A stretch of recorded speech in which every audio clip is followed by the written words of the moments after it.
నమస్కారం. నా పేరు జయా పీస్పాటి. నేను హాంకాంగ్ నుంచి మన తెలుగు వన్ కుటుంబ సభ్యులందరికీ, ముఖ్యంగా మన ఎండి గారు రవిశంకర్ కంఠంనేని గారికి, అలాగే హిమబిందు కంఠంనేని గారికి హృదయపూర్వక శుభాకాంక్షలు. తెలుగు వన్ ఈరోజు 25 వసంతాలు పూర్తి చేసుకుంది అంటే ఎంతో సంబరంగా ఉంది, ఎంతో ఆనందంగా ఉంది. ప్రపంచవ్యాప్తంగా ఉన్న తెలుగు వారందరినీ ఒక తాటిపైకి తీసుకొచ్చి మేమున్నాము, మనందరం కలిసి ఉన్నాము, ఒక వారధిని మనందరికీ అందజేస్తూ తెలుగు వారిని కలిపినందుకు మీకు హృదయపూర్వక ధన్యవాదాలు, అభినందనలు కూడా.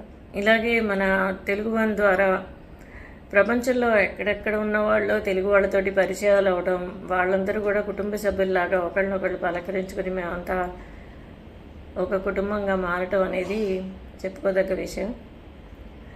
తెలుగు వన్ రేడియోయే కాదు, ఎన్ఆర్ఐ పోర్టలే కాదు, వ్యవసాయ పరంగా అలాగే రాజకీయ పరంగా వార్తలు, మనకి వార్తల విభాగం ఉంది, పిల్లల విభాగం ఉంది, అలాగే వంటకాల విభాగం ఉంది. ఇలా అనేక ఛానల్స్ ఉన్నాయి తెలుగు వన్ ద్వారా.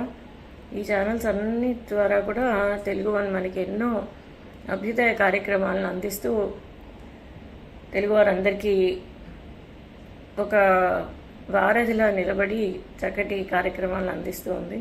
మరొకసారి 25 సంవత్సరాలు, అసలు రజతోత్సవం జరుగుతోంది అంటేనే పెద్ద పండుగ. ఆ పండుగకి మీరందరూ, అంటే తెలుగు వన్ కుటుంబ సభ్యులందరికీ కూడా మరొకసారి ధన్యవాదాలు తెలియజేసుకుంటూ, అలాగే శుభాకాంక్షలు, శుభాభినందనలు తెలియజేసుకుంటూ సెలవు తీసుకుంటున్నాను.